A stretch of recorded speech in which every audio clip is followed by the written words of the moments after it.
ಮಣ್ಣಿನ ಕಣಕಣಗಳಲ್ಲಿ ಸಾಹಿತ್ಯದ ವಾಸನೆ ಇನ್ನೂ ಮಾಸಿಲ್ಲ ಅನ್ನುವ ಚಿಂತನೆಯನ್ನು ನಾವು ಅಲ್ಲಿಂದ ನಮ್ಮೂರಿಗೆ ತೆಗೆದುಕೊಂಡಿದ್ದು ಹೋಗುತ್ತೇವೆ ಅಂತೇಳಿ ಅದನ್ನು ಪ್ರಸ್ತುತಪಡಿಸುವ ನಿಟ್ಟಿನಲ್ಲಿ ಬರುತ್ತೇವೆ ಹೋಗುತ್ತೇವೆ ಜನರಿಗೆ ಕೊಡುತ್ತೇವೆ, ಬರುತ್ತೇವೆ ಹೋಗುತ್ತೇವೆ ಜನರಿಗೆ ಏನನ್ನಾದರೂ ಕೊಡುತ್ತೇವೆ.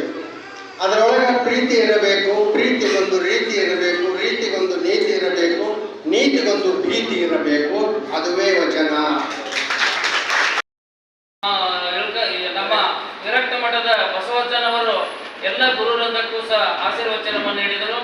ಮೂಲೆ ಮೂಲೆ ಬಂದಂಥ ಶಿಕ್ಷಕರಿಗೆ ಮಾರ್ಗದರ್ಶನ ಮಾಡಿದರು.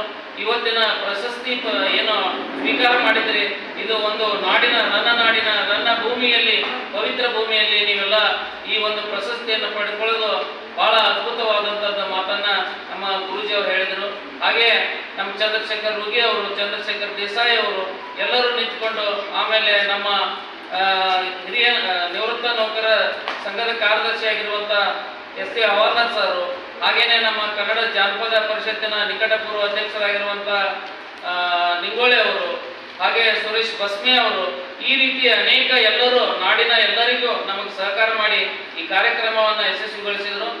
ಲಕ್ಕಮ್ಮದೇವಿ ಕಲಾ ಪೋಷಕ ಸಂಘ, ಯಾಕೋಡ್, ಜಿಲ್ಲಾ ಬೆಳಗಾಂ ಇವರ ಈ ಅಕ್ಷರ ದಾಸೋಹ ಕಾರ್ಯಕ್ರಮ ಬಹಳ ಅದ್ದೂರಿಯಾಗಿ, ಬಹಳ ವೈಶಿಷ್ಟ್ಯಪೂರ್ಣವಾಗಿ ಇಂದು ನೆರವೇರಿತು.